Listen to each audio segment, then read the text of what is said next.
करान्नवनीरदाभा ताम्बरा तरुणबिम्बफलादरोष्ठा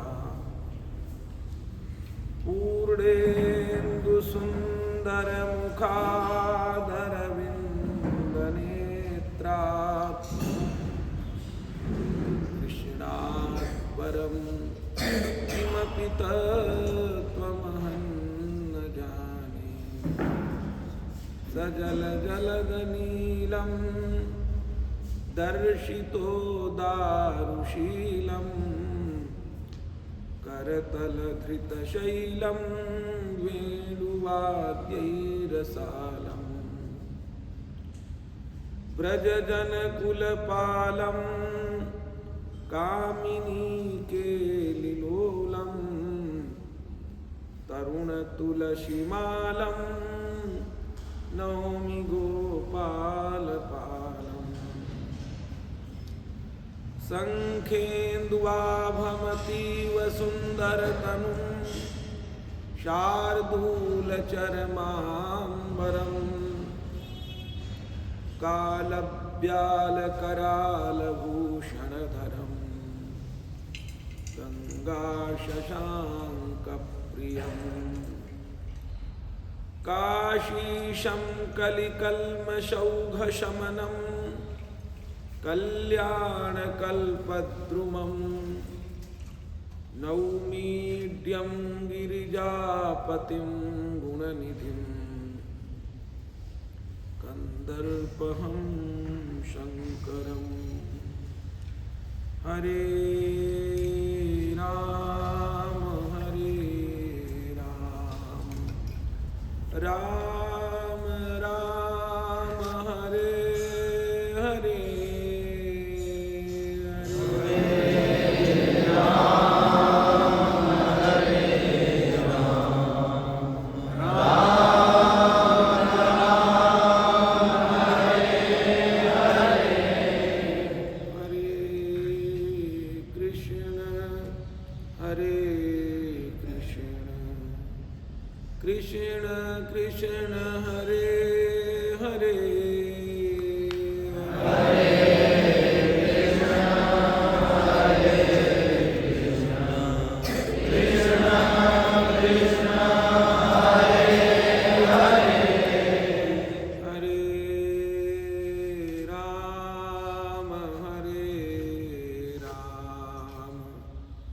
राम राम राम हरे हरे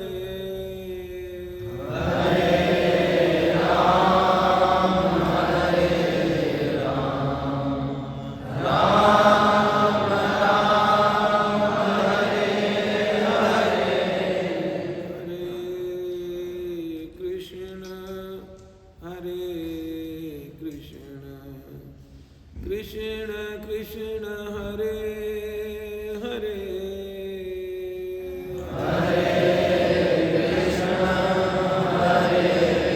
कृष्ण कृष्ण कृष्ण हरे हरे। भगवत कृपा से आज गीता जी के भीतर पुनः प्रविष्ट होकर के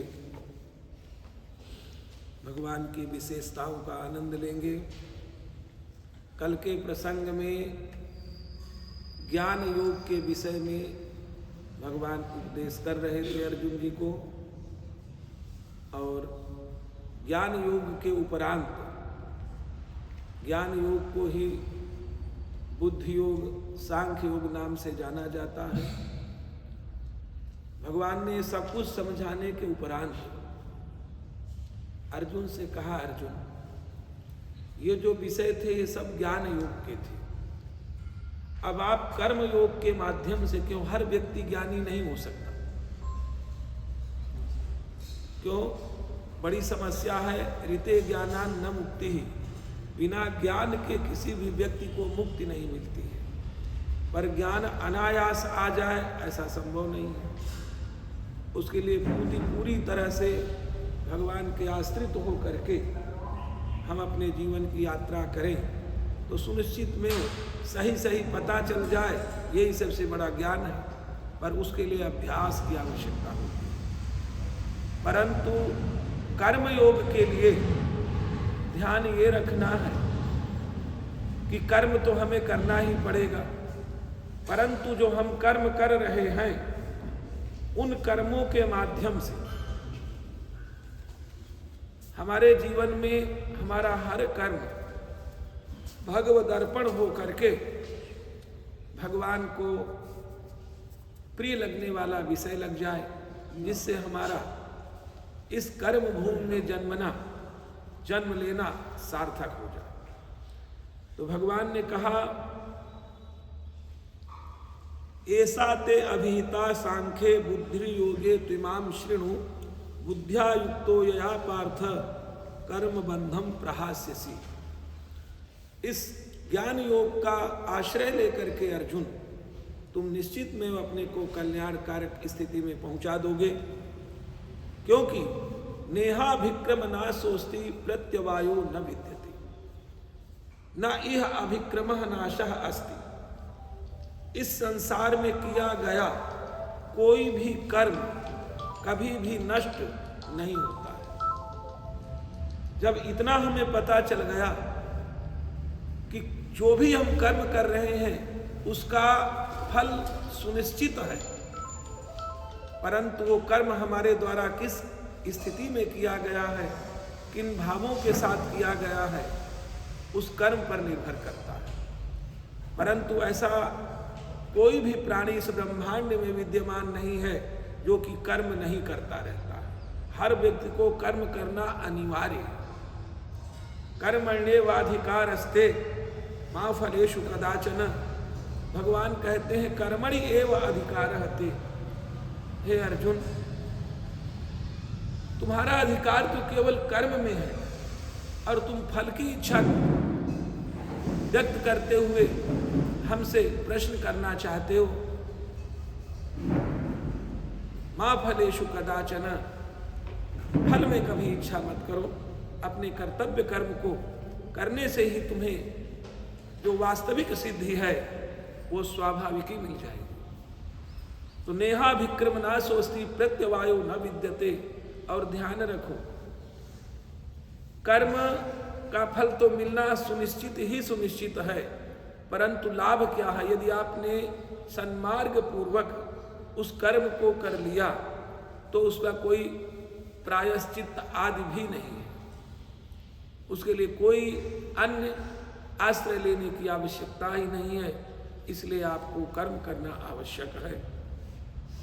क्यों स्वल्पमप्यस्य धर्मस्य त्रायते महतो भयात्। यदि आपने एकदम सीधे मार्ग से जो वास्तविक कर्म है उस कर्म के प्रति प्रवृत्त रहे तो ध्यान रखो, सुनिश्चित में क्या होगा? बोले त्रायते महतो भयात्। बड़े बड़े जो भय हैं अन्यान्य जन्मार्जित, जिनके कारण से आप भयाक्रांत हो जाते हैं, वो कब समाप्त हो गए उनके विषय में आपको पता ही नहीं चलेगा। इसलिए आवश्यक यह है कि हमें अब कर्म किस प्रकार के करने हैं उसके लिए हमें प्रयत्नशील होना है।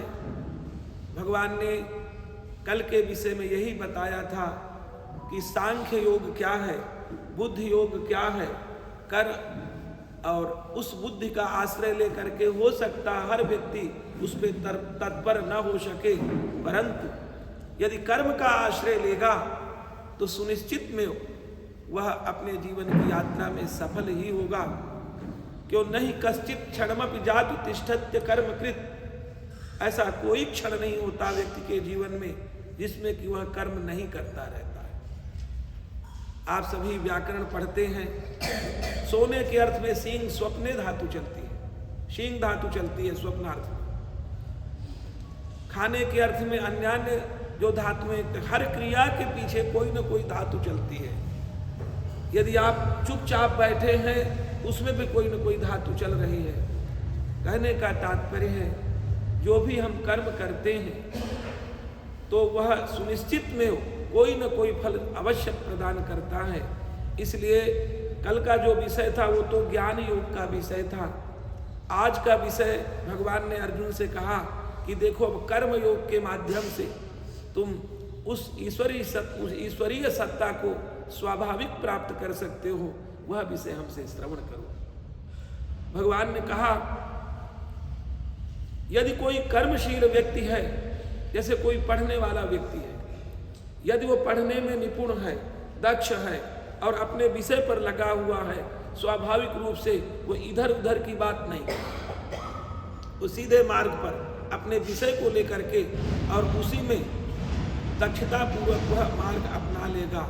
परंतु जो नहीं पढ़ रहा, जिसका विषय में समझ ही नहीं आ रहा है, वो कभी इधर की बात करेगा तो कभी उधर की बात करेगा। कर्म करने वाला व्यक्ति कभी व्यथित नहीं होता है, परंतु जो कर्म नहीं करते हैं उन व्यक्तियों के पास इतनी बुद्धियां, इतनी शाखाएं आ जाती हैं जिसकी आवश्यकता ही नहीं होती। तो भगवान ने कहा व्यवसायात्मिका बुद्धि रे के कुरुनंदन, हे कुरुनंदन, जो व्यवस्थित बुद्धि है वो एक ही होती है। आप एक साथ कई कार्य नहीं कर सकते हैं। आप भोजन भी ग्रहण करते रहो, पानी भी पीते रहो, एक साथ तो दोनों ग्रास तोड़ो जा सकते हैं। इसलिए जब भी कोई कर्म आपको जो भी प्राप्त है उसके प्रति आप समर्पण भाव से यदि उस कार्य को करने में लग गए हैं, सुनिश्चित में वही एकमात्र कार्य आपके जीवन को सार्थक बना देगा।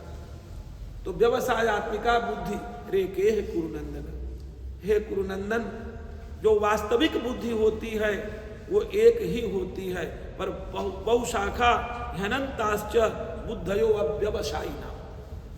पर जो अव्यवसायी लोग हैं, जिनको वास्तविक रास्ता नहीं पता है, वो क्या है, बोले बहुशाखा ही अनंताश्च, इतनी बातें उनके पास होती हैं, इतनी शाखाएं उनके पास होती हैं कि जिस मार्ग में उन्हें जाना चाहिए वहां से तो भटक जाते हैं, पता नहीं कौन कौन से रास्तों को चुनने का प्रयास करते हैं, तो वो भी नहीं मिलता, इसलिए उनको कार्य करने की स्थिति में भगवान ने कृपा की है और दूसरा भी नहीं प्राप्त होता।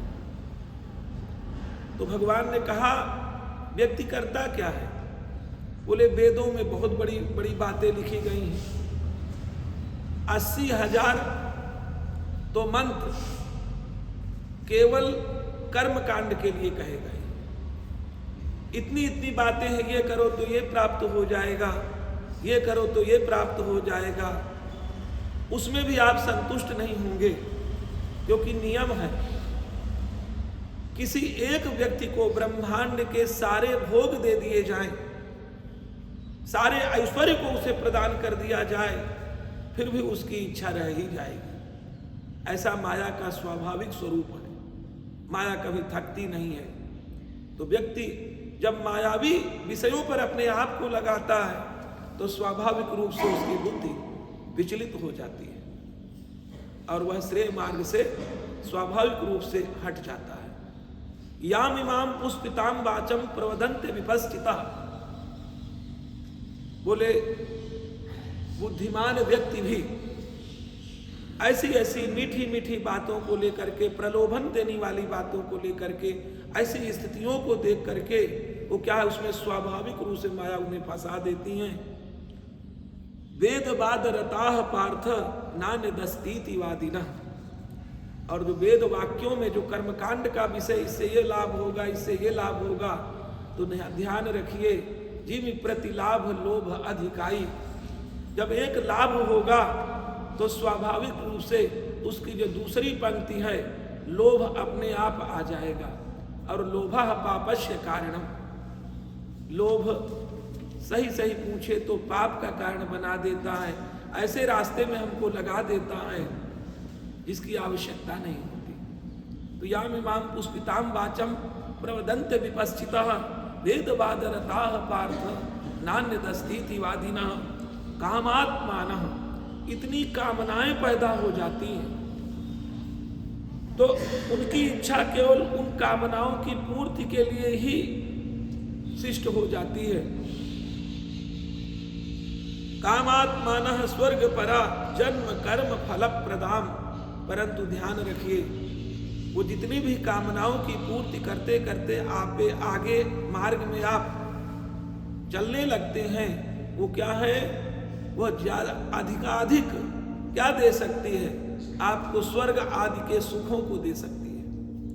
परंतु आब्रह्म भुवनाल्लोकाः पुनरावर्तिनोर्जुन, ब्रह्मलोक तक